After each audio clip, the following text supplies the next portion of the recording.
Please help me welcome another amazing friend of mine, Tim Barnaby.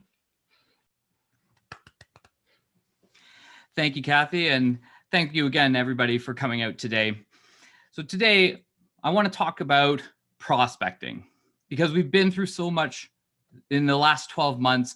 We probably are at a point in our business where we need to start thinking about how we grow it compared to how we did in 2020. Now, one of the things you want to consider is the mistakes that you could make when you're prospecting for a new business. It's like you're spinning your wheels and going nowhere. Or better yet, it's like being in the wrong line only to end up at the front of the line and realize I've been in the wrong line the whole time. And now I got to go start all over again in another line.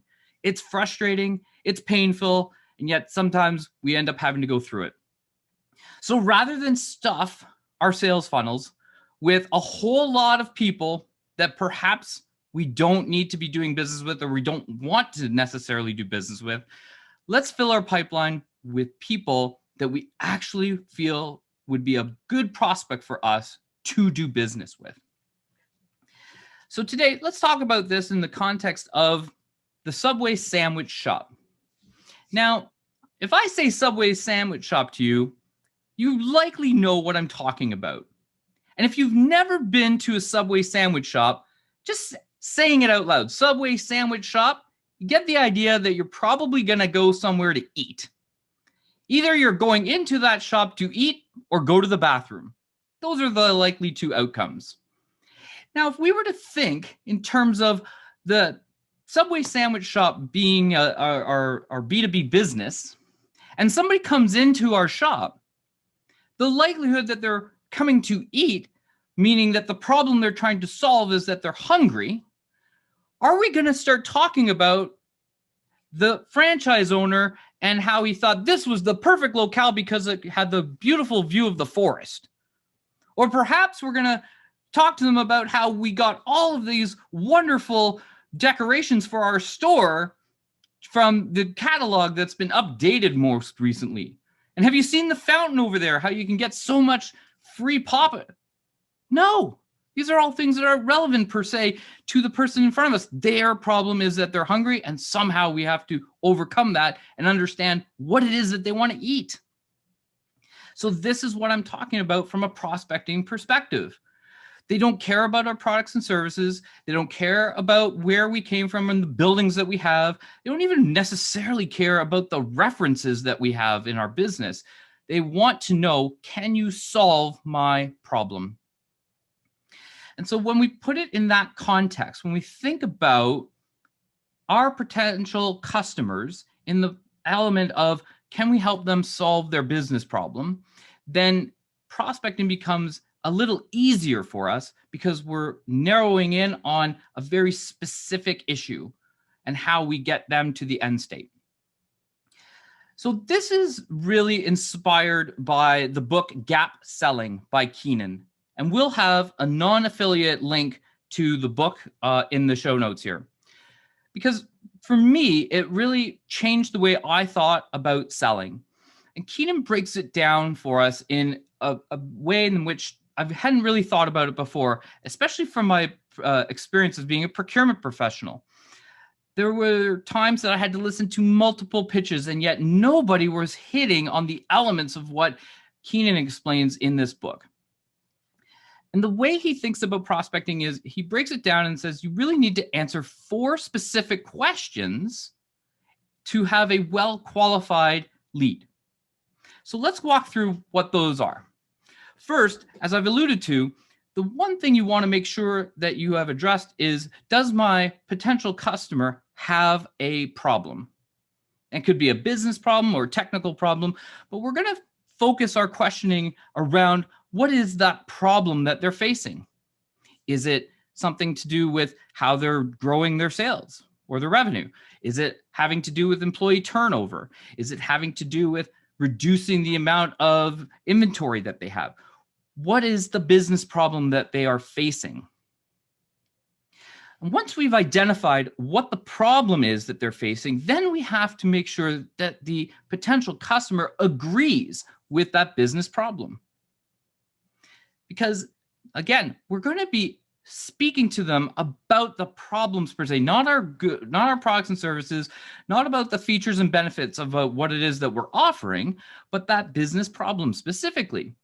And so this is something they may have thought of already, but it's also uncovering pieces of their business that they may not have considered, because as business owners and people who are in the leadership roles of businesses, they generally have lots going on, people to manage, budgets to manage, trying to figure out where they're going to take their next product or service into market.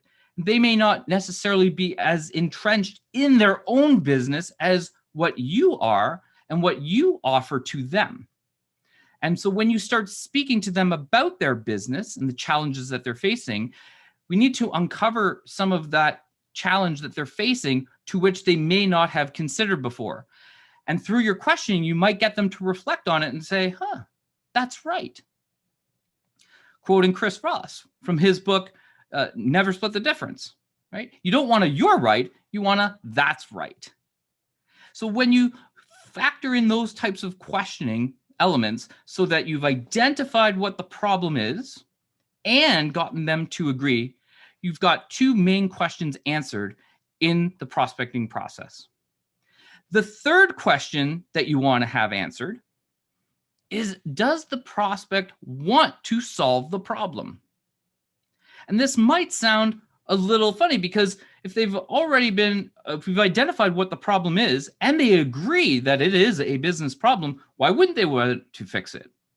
If I were to come to you in your business and say, we've identified or uncovered a problem in your business that is costing you $100,000, you might look at something like that and go, wow, that's amazing, $100,000. That's something that I never really thought about in that context. And yeah, I probably want to solve it. If you have a $1 million business, maybe even a $5 million business. But if you're talking about a 10 or 50 or $100 million business, a $100,000 savings or cost avoidance problem might be a rounding error for them. And their effort and energy involved in going through and working with you might not be worth the effort in which to solve. Not saying that's right or wrong. I'm just saying we not only need our prospective customers to agree that the problem exists, but that they are now willing to want to go forward and solve that problem. So we identify what the problems are. We want our prospective customer to agree that they have the problem, and we get them to acknowledge and understand and agree that they want to solve the problem. Then the fourth question that we want to have answered is, do they want to go on the journey with you in order to solve the problem? Now, if you have had a constructive conversation around the first three questions, the likelihood of them wanting to go on the journey with you has probably gone up significantly, because you are going to stand out in your sales process by having a business conversation around their business and how you can help them solve a business problem that they're currently facing, versus talking about the features and benefits of a product that they may be aware of or may not, and they might not necessarily be thinking about whether they want to have it added or not. So these four questions: do you have a business problem that you can solve for your prospective customer? Do they agree that they have that business problem? Do they want to solve that business problem? And do they want to go on the journey with you in order to solve it? Are the four key questions that you need to have answered as part of your prospecting process to ensure that you have a well-qualified lead. And if you can answer those questions successfully, your likelihood of getting to an end state, which is a closed agreement for your products or services, is going to go up. Now, if you want help with this, I created a worksheet, and you can go to timbarnaby.com/4questions. We'll put the link in the chat right now. And for the replay, it's timbarnaby.com/4 and then questions with an S at the end. And there you can download a copy of the worksheet that really highlights what these 4 questions are and gives you that space to make sure that you've captured all of the details around what those issues and root cause problems are so that you're focused when you're having your prospecting conversations. And when you apply this to your sales process, you will stabilize the pipeline, you will strengthen your sales process, and you will succeed in getting more sales. If this talk has resonated with you today, it's something that I talk about on my weekly podcast, The Win the Deal Show. And you can find that on your favorite podcast player of choice. We release new episodes every Monday at 8:30 a.m. Eastern. We'd love to have you as part of the community. So I hope that you have found some value from this. And as I encourage on my weekly podcast, go out, take massive action, and win your next deal. With that, back to you, Kathy.